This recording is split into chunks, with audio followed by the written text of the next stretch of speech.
All right, so welcome to another deep dive, and today we're going to be looking at a really fascinating topic, love. Love. But not the rom-com, Valentine's Day kind of love. Okay. This is love as like a force, Right. a force of creation. Yeah. And to help us unpack this concept, Yeah. we're going to be diving into the work of Harold W. Becker. Harold W. Becker. And specifically his collection of essays called Magical Transformative Love.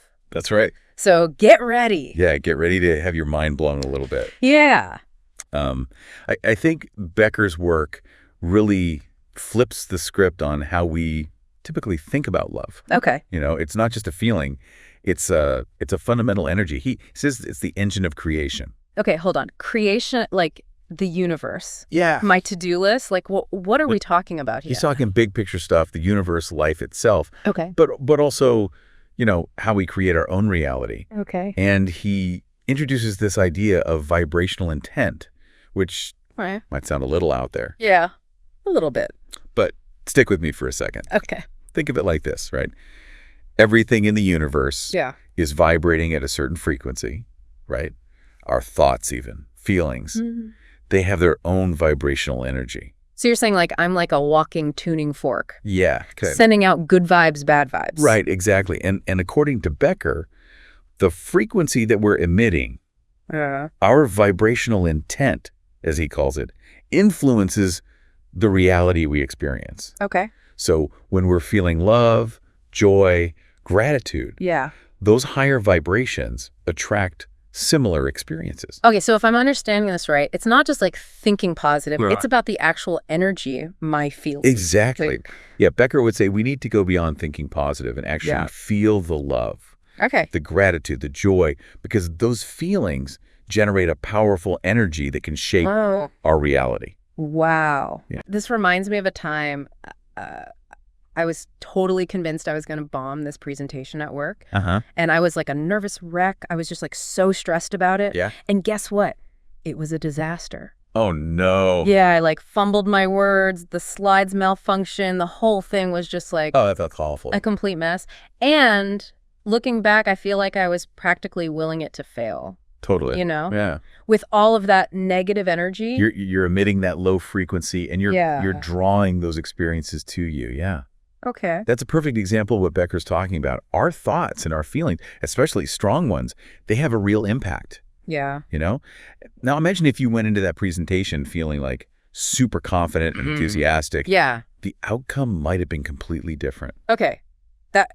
That makes a lot of sense. Yeah. But if we're constantly, bombarded with negativity in the world, like how do we actually shift our vibration to something more positive, more loving? That's where Becker's work gets really practical. Mm-hmm. He argues that one of the biggest blocks to tapping into this like loving creative energy is our own limiting beliefs, Okay. right? Mm-hmm. These are the negative thoughts we have about ourselves, about the world that kind of hold us back. Yeah.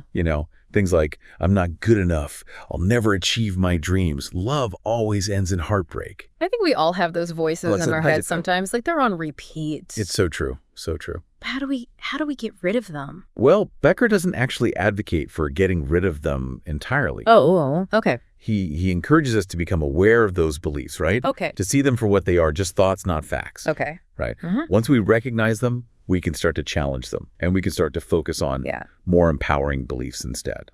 So it's like changing the channel in our minds. Exactly. Tuning into a station. Yeah, exactly. That's broadcasting love and possibility. Yeah. Love and possibilities. Exactly. Instead of fear and doubt. Yeah. Okay. And Becker offers a really empowering message here. Okay. He says, what we focus upon, we become. That is powerful. It's so true. So if we want to create a reality filled with love and abundance and joy, we need to consciously direct our attention and energy toward those things. 100%, yeah. But it's not just about ignoring the negative. Okay. It's about understanding and working with our full range of emotions. Okay, now this is where I get a little lost. Yeah. You're saying we should like embrace negative feelings. Not embrace them in the sense of like wallowing in them or anything. Okay. But Becker sees all our feelings, even the negative ones, as messengers. Okay. Valuable messengers, a part of our internal guidance system. Okay, so how are our feelings guiding us? Yeah. What are they trying to tell us? Okay, so let's say you're feeling anxious about a big decision. Yeah. That anxiety could be a signal that maybe you haven't fully considered all the angles yet. Okay. Or that maybe you're going against your gut feeling. Yeah. It's like your internal alarm bell saying, hey, pay attention. Something's not quite right here. So it's not about like judging those feelings as bad. No. It's more about trying to understand what they're trying to communicate. Exactly. Okay. Precisely. According to Becker, it's not about labeling feelings good or bad. It's about recognizing them as information. Okay. As signals that can guide us back to a state of love and alignment with ourselves. This is really making me rethink how I deal with my own emotions. Yeah. I tend to just push down uncomfortable feelings, thinking, oh, I just need to be more positive. Right. But maybe that's not the most helpful approach. That's a common reaction. But suppressing those emotions doesn't make them go away. Right. They often kind of get stuck in our bodies and create all sorts of problems. Yeah, okay. Becker suggests that allowing ourselves to feel our emotions fully, with compassion, without judgment, is actually a path to greater love and inner peace. Okay, so acknowledging and processing our emotions, even the difficult ones. It's not always easy, but is a way to cultivate more love in our lives. Exactly. Wow. Okay. This is a lot to digest. I know, right? Yeah. And we've only just scratched the surface of Becker's ideas. Okay. It's fascinating stuff. Yeah, this is great. Yeah. Okay, so we're talking about tuning into our feelings, not just, dismissing them. It's like they're these little whispers of wisdom we've been ignoring. But how does that tie back into love as this creative force? Yeah, that's a great question. And it brings us to one of Becker's most fascinating ideas, this concept of heart wisdom. Heart wisdom. It sounds a little Hallmark movie, doesn't it? Yeah, a little bit. But I'm intrigued. Yeah, but stick with me. Think of it as that deep inner knowing, that intuition that guides us toward what's truly meaningful, fulfilling.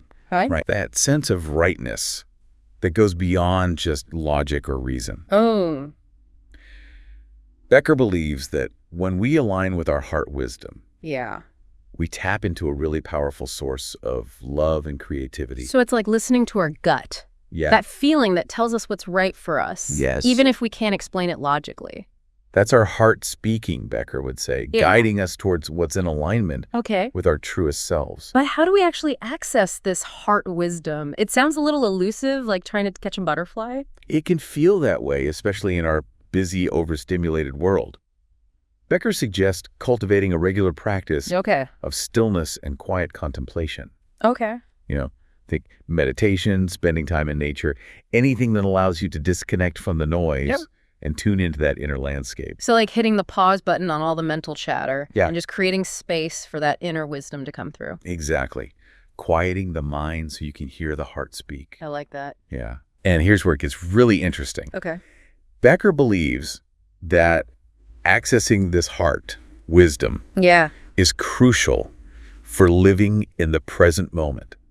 He sees the present moment as the only place where we can truly experience love and connect with our true creative potential. Now that you mention it, it does seem impossible to truly feel love when your mind is like stuck in the past, rehashing old hurts or worrying about the future. Totally. When we're trapped in those thought patterns, we're cut off from the love that's already present in our lives. So being present isn't just about like mindfulness or stress reduction. It's actually a pathway to experiencing more love. That's a huge part of it. Wow. Okay. Yeah. It's like all these pieces are starting to fit together now. And that's the beauty of Becker's work, right? Yeah. It shows how these seemingly disparate concepts, feelings, heart wisdom, present moment awareness, they're all interconnected. Yeah. And they all lead us back to this powerful source of love within us. It's like we've been given this incredible gift, this like wellspring of love and creative energy, but we've forgotten how to access it. Yeah, that's a beautiful way to put it.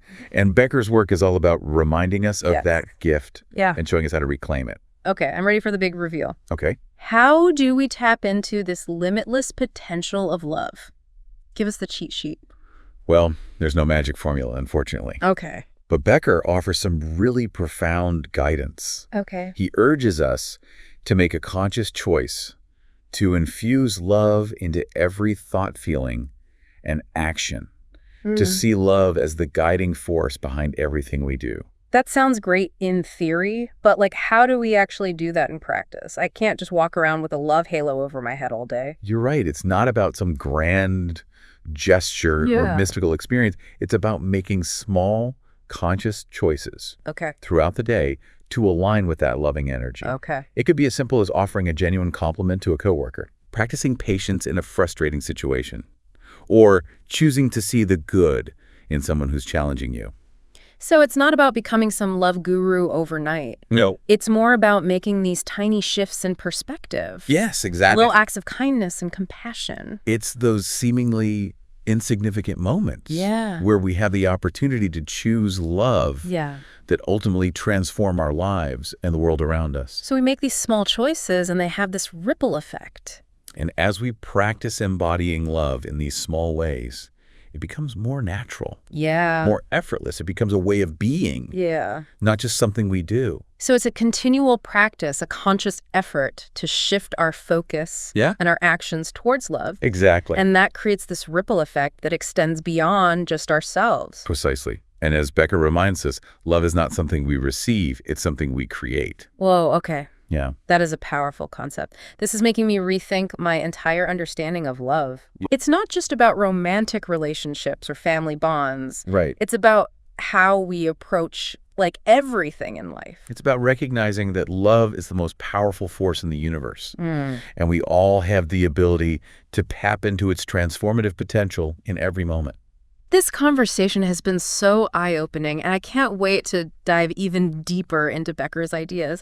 Wow, it feels like we've been handed this whole new toolbox for navigating life, like tuning into our feelings, tapping into heart wisdom, being present. That's powerful stuff. It is a lot to process, but in a good way. It is a lot, but Becker doesn't present it as this like rigid set of rules.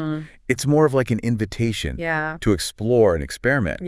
See how it resonates with you. That makes me wonder, did Becker talk about like what happens when we start to live from this more loving place? What's the impact, not just on us, but on the world? He does.